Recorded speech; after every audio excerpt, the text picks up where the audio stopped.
Assalamualaikum warahmatullahi wabarakatuh. Salam sejahtera bagi kita semua. Selamat pagi anak-anak. Ya, kembali lagi bersama Ibu Herta. Masih semangat dong ya belajar di rumahnya? Iya, harus semangat dong meskipun kita tetap belajar di rumah. Ya, bagaimana kabarnya hari ini? Alhamdulillah baik, mudah-mudahan kita selalu diberikan kesehatan dan terhindar dari virus yang berbahaya. Amin amin ya robbal alamin. Nah, tidak lupa juga Ibu ingin mengingatkan kalian untuk tetap menaati protokol kesehatan, yaitu memakai masker saat di luar rumah, mencuci tangan setelah beraktivitas, dan menjaga jarak. Ya, baiklah anak-anak. Sebelum kita memulai pelajaran, mari kita berdoa menurut agama dan kepercayaan kita masing-masing. Berdoa mulai. Berdoa selesai. Nah, anak-anak, kita hari ini akan mempelajari tema 3, tugasku sehari-hari, subtema 2, pembelajaran 2. Ya, langsung saja ya kita ke materinya, yaitu membaca lancar dan menyimpulkan isi teks pendek. Menyimpulkan isi bacaan dilakukan dengan membaca bacaan itu terlebih dahulu. Lalu, kamu dapat membaca bacaan itu dengan cara membaca lancar. Membaca lancar berarti membaca bacaan tanpa mengeja. Cara menyimpulkan isi bacaan yaitu sebagai berikut. Yang pertama, membaca keseluruhan bacaan dengan seksama. Yang kedua, menemukan peristiwa ngilu sekali atau menentukan kalimat utama paragraf. Yang ketiga, menyimpulkan isi bacaan berdasarkan peristiwa itu. Nah, contohnya seperti ini ya anak-anak. Ibu bacakan teksnya. Banjir merupakan bencana alam yang sebagian besar disebabkan oleh manusia. Banjir terjadi akibat adanya penyumbatan pada aliran air. Kebiasaan membuang sampah sembarangan menjadi faktor utama banjir. Sampah yang dibuang sembarangan ke sungai lama-lama akan menumpuk dan menghambat aliran air sehingga terjadi banjir. Untuk mencegah terjadinya banjir, kebiasaan membuang sampah pada tempatnya harus ditanamkan kepada masyarakat sejak dini. Untuk menentukan kesimpulan dari teks bacaan tersebut, kalian harus membaca keseluruhan isi paragraf. Selanjutnya, kalian bisa menentukan kalimat utama yang mengandung ide pokok paragraf tersebut. Nah, kalimat utamanya pada paragraf tersebut yaitu banjir merupakan bencana alam yang sebagian besar disebabkan oleh ulah manusia. Terus, pada kalimat terakhir paragraf yaitu disebutkan cara mencegah terjadinya banjir dengan membuang sampah pada tempatnya. Nah, jadi kesimpulan pada paragraf tersebut yaitu banjir dapat dicegah dengan melakukan kebiasaan membuang sampah pada tempatnya. Nah, ini adalah contoh gambar membuang sampah sembarangan. Di situ ada ibu-ibu membuang sampah ke sungai. Terus ada gambar saat warga membuang sampah ke jalanan. Nah, hal itu mengakibatkan terjadinya banjir. Jadi, banjir itu terjadi karena aliran sungai tersumbat akibat orang-orang membuang sampah sembarangan ke sungai. Maka itu menyebabkan banjir. Terus ini ada gambar membuang sampah pada tempatnya. Terus ada gambar warga saat bergotong royong membersihkan sampah, membersihkan lingkungan sekitar. Nah, akan menghasilkan lingkungan yang sehat dan bersih. Jadi, untuk anak-anak ibu di rumah, jangan buang sampah sembarangan ya. Buang sampah ke tempatnya agar lingkungan kita sehat dan bersih. Nah, sekarang ibu berikan contoh lain ya. Ibu bacakan teksnya ya. Banu sakit gigi. Banu terus memegang pipinya. Giginya terasa ngilu sekali. Banu lalu dibawa ke dokter gigi. Banu tidak bisa masuk sekolah. Ya, kalimat pertama pada paragraf tersebut yaitu Banu sakit gigi. Terus pada paragraf tersebut kalimat terakhir yaitu Banu tidak masuk sekolah. Nah, jadi kesimpulan dari bacaan ini yaitu Banu tidak masuk sekolah karena sakit gigi. Ya, kita sambung ya pembelajaran yang tadi. Jadi, kita tadi sudah belajar menyimpulkan isi dari teks bacaan. Nah, anak-anak, kesimpulan isi paragraf itu dapat dibuat dengan mudah jika mengetahui cara-cara yang harus dilakukan. Tentunya kesimpulan yang dibuat harus berdasarkan isi teks bacaan ya.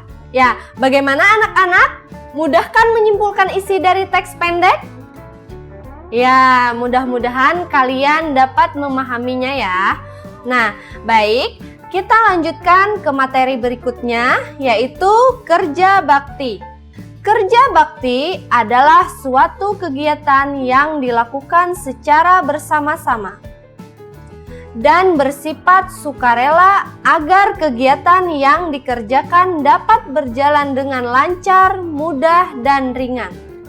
Dengan demikian, segala sesuatu yang akan dikerjakan dapat lebih mudah dan cepat diselesaikan. Nah, contoh-contoh kegiatan gotong royong yaitu membersihkan jalan, membersihkan ruang kelas dan sekolah, membersihkan sampah, membersihkan masjid, membersihkan lingkungan sekitar, dan membersihkan rumah. Nah, anak-anak, ini ada beberapa contoh kerja bakti ya. Contoh gambar yang di ujung sana adalah contoh kerja bakti di sekolah. Nah, di situ ada yang sedang menyiram tanaman, ada yang sedang memungut sampah, ada yang sedang menyapu, ada yang sedang memotong tanaman, ada yang sedang membersihkan kaca. Nah, di sini adalah contoh gambar kerja bakti di dalam kelas. Nah, di sini ada murid yang sedang membersihkan papan tulis, ada yang sedang membersihkan lantai, ada yang sedang membersihkan kaca, dan ada yang sedang membersihkan meja. Nah, terus gambar yang di ujung bawah itu adalah contoh gambar kerja bakti di rumah. Nah, ada yang ayahnya sedang membersihkan kaca, ibu sedang menyapu lantai, adik sedang membersihkan kursi. Nah, di sini yang sebelah sini adalah contoh gambar kerja bakti di lingkungan sekitar. Ada yang sedang menyapu, ada yang sedang mengangkat tong sampah, ada yang sedang mengangkat tanaman, ada yang sedang mencangkul, dan masih banyak yang lainnya ya contohnya ya. Nah, sekarang perhatikan gambar pada layar ini. Itu adalah gambar saat ibu-ibu membuang sampah. Terus ada gambar hujan, ada gambar banjir, ada gambar anak-anak sedang mengumpulkan sumbangan, dan ada gambar kerja bakti membantu korban kebanjiran ya. Ini membuat kerja bakti membuat rumah korban kebanjiran. Nah, sekarang ibu berikan kalian tugas yaitu buatlah cerita berdasarkan gambar di atas pada kertas selembar. Setelah membuat cerita berdasarkan gambar di atas, buatlah kesimpulan dari isi cerita yang telah kamu buat. Setelah itu, kalian kumpulkan kepada gurumu.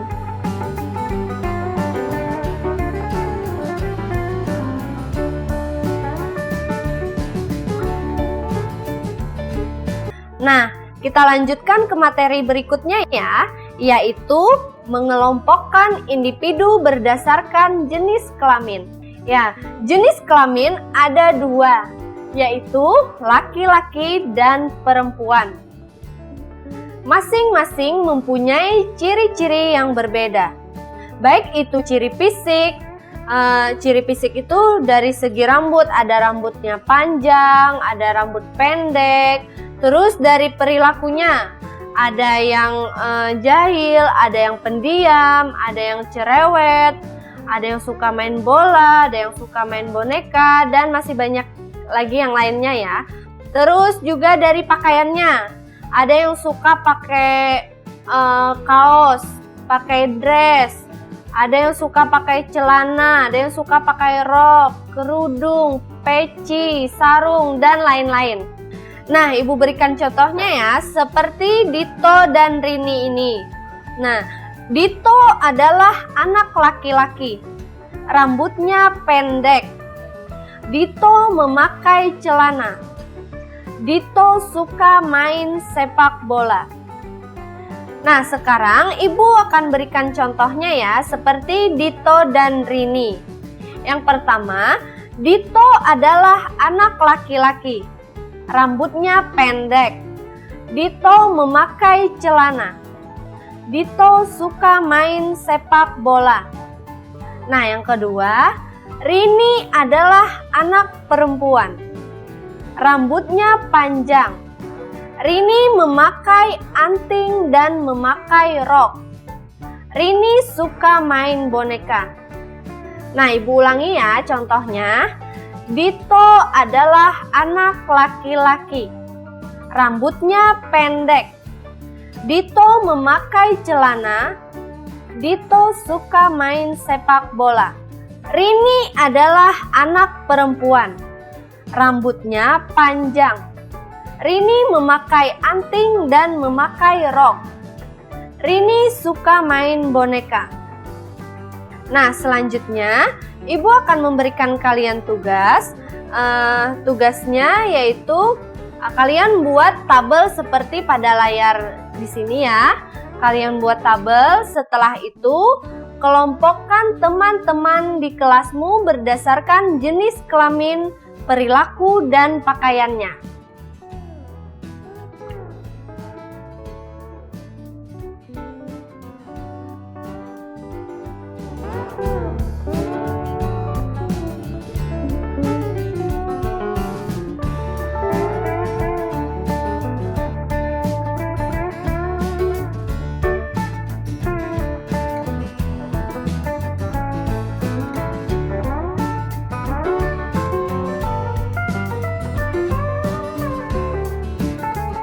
Ya, anak-anak Ibu yang pintar, alhamdulillah ya, kalian semangat belajarnya. Ibu harap kalian dapat mengerjakan tugas yang telah Ibu berikan tadi.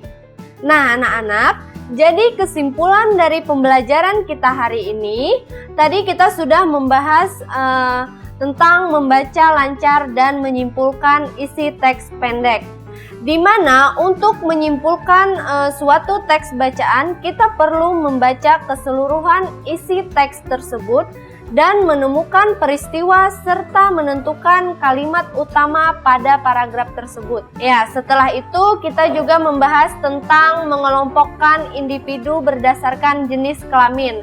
Jadi, setiap manusia itu diciptakan berbeda-beda, baik itu dari fisik, perilaku, sifat, sikap, dan jenis kelamin.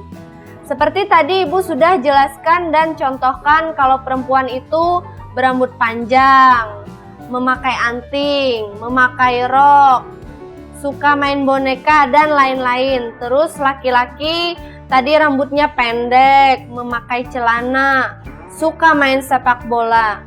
Nah, anak-anak, waktu kita untuk belajar sudah habis, tapi jangan sedih, kita akan bertemu pada video pembelajaran selanjutnya. Ya, baiklah, Ibu akhiri pertemuan ini dengan bersama-sama mengucap alhamdulillah dan berdoa menurut agama dan kepercayaan masing-masing. Berdoa dimulai. Berdoa selesai. Demikian yang dapat Ibu sampaikan. Terima kasih telah menonton video ini. Semoga bermanfaat dan jangan lupa semangat terus untuk belajar. Dan ingat ya, tetap jaga protokol kesehatan. Wassalamualaikum warahmatullahi wabarakatuh. Dadah!